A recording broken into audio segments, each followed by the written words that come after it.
ಬುದ್ಧಿವಂತಿಕೆಯ ಸಂಕೇತವೆಂದರೆ ನೀವು ನಿರಂತರವಾಗಿ ಆಶ್ಚರ್ಯಪಡುತ್ತೀರಿ.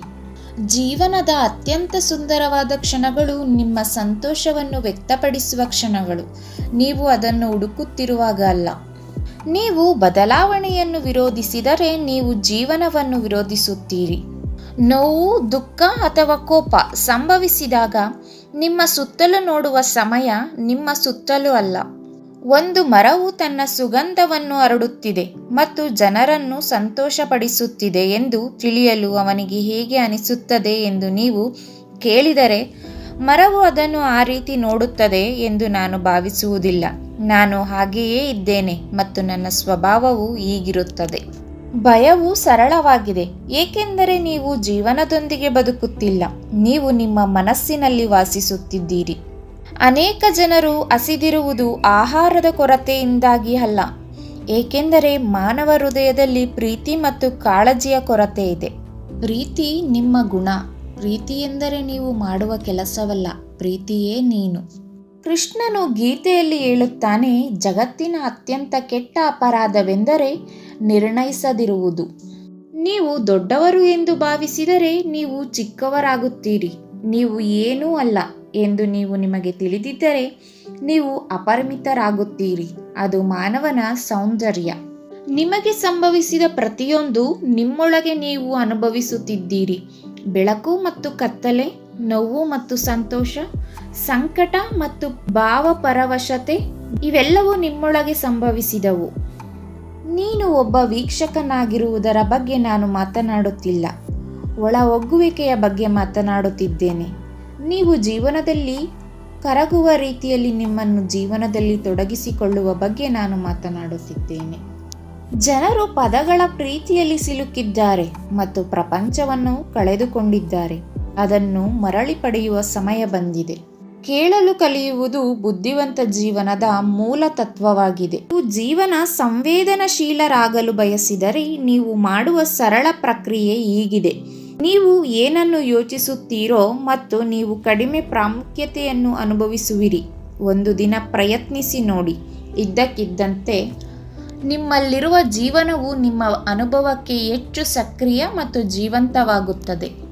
ಈ ಆಧ್ಯಾತ್ಮಿಕ ಆಯಾಮವು ಜೀವಂತವಾಗಿದ್ದರೆ ಒಮ್ಮೆ ನೀವು ದೈಹಿಕ ಮತ್ತು ಮಾನಸಿಕ ಮಿತಿಗಳನ್ನು ಮೀರಿ ನಿಮ್ಮನ್ನು ಅನುಭವಿಸಲು ಪ್ರಾರಂಭಿಸಿದರೆ ಆಗ ಮಾತ್ರ ಭಯದಂತಹ ವಿಷಯವಿಲ್ಲ. ಭಯವು ಅತಿಯಾದ ಚಟುವಟಿಕೆಯ ಮತ್ತು ನಿಯಂತ್ರಣವಿಲ್ಲದ ಮನಸ್ಸಿನ ಸೃಷ್ಟಿಯಾಗಿದೆ. ನಿಮಗೆ ಅರ್ಥವಾಗಿದೆಯೇ? ಮನುಷ್ಯನಿಗೆ ತನ್ನ ಹುಚ್ಚುತನವನ್ನು ಮರೆಮಾಡಲು ಮನೋರಂಜನೆಯ ಅಗತ್ಯವಿದೆ. ಅವನು ಸಂಪೂರ್ಣವಾಗಿ ವಿವೇಕವಂತನಾಗಿದ್ದರೆ ಅವನಿಗೆ ಮನೋರಂಜನೆಯ ಅಗತ್ಯವಿಲ್ಲ. ಅವನು ಈ ಬಿದಿರು ಬೆಳೆಯುವುದನ್ನು ನೋಡುತ್ತಾ ಸುಮ್ಮನೆ ಕೂರುತ್ತಿದ್ದರೂ ಅವನಿಗೆ ನಿಜವಾಗಿಯೂ ಮನೋರಂಜನೆಯ ಅಗತ್ಯವಿಲ್ಲ. ನೀವು 100% ತಾರ್ಕಿಕವಾಗಿ ಯೋಚಿಸಿದರೆ ನಿಜವಾಗಿಯೂ ಜೀವನದ ಯಾವುದೇ ಸಾಧ್ಯತೆಗಳಿಲ್ಲ. ನಿಮ್ಮ ಮೇಲೆ ನೀವು ತುಂಬ ಸಾಮಾಜಿಕ ಪ್ರಭಾವವನ್ನು ಹೊಂದಿದ್ದೀರಿ. ನೀವು ನಿಮ್ಮ ಸ್ವಂತ ಸ್ವಭಾವದಿಂದ ಹೋಗುತ್ತಿಲ್ಲ. ಜನರು ತಮ್ಮ ಸುತ್ತಲಿನ ದೃಶ್ಯದಿಂದ ಹೊರಗುಳಿಯಲು ಬಯಸದ ಕಾರಣ ಅನೇಕ ಅಸಂಬದ್ಧ ಜೀವನ ಋಣಾತ್ಮಕ ವಿಷಯಗಳನ್ನು ಮಾಡುತ್ತಾರೆ. ಯುವಕ ಮಾತ್ರ ಅನುಭವಿಸುವಷ್ಟು ಸಾಹಸವಿದೆ. ಯೌವನವು ಆನಂದದಲ್ಲಿ ಸುಸ್ತಾಗುವ ಸಮಯವಲ್ಲ. ಯೌವನವು ಅನ್ವೇಷಣೆ ಮತ್ತು ಸಾಹಸದ ಸಮಯ. ನೀವು ಹೆಚ್ಚು ವಿಶೇಷವಾಗಿರಲು ಪ್ರಯತ್ನಿಸುತ್ತೀರಿ. ನೀವು ಹೆಚ್ಚು ನೋಯಿಸುತ್ತೀರಿ.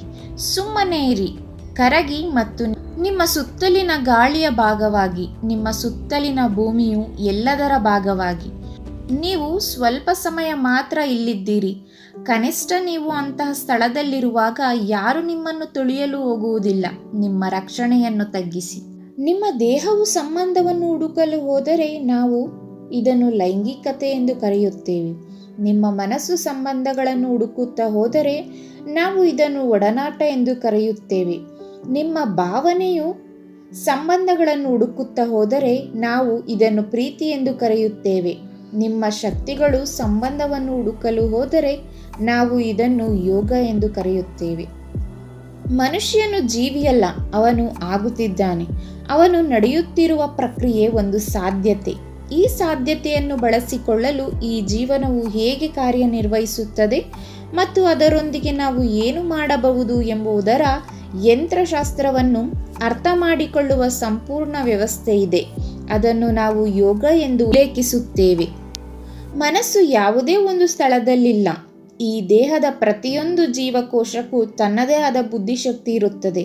ಮೆದುಳು ನಿಮ್ಮ ತಲೆಯಲ್ಲಿ ಕುಳಿತಿದೆ, ಆದರೆ ಮನಸ್ಸು ಎಲ್ಲ ಸ್ಥಳಗಳಲ್ಲಿದೆ. ಪ್ರತಿಕ್ರಿಯಾತ್ಮಕತೆಯು ಗುಲಾಮಗಿರಿಯಾಗಿದೆ, ಜವಾಬ್ದಾರಿಯು ಸ್ವಾತಂತ್ರ್ಯವಾಗಿದೆ.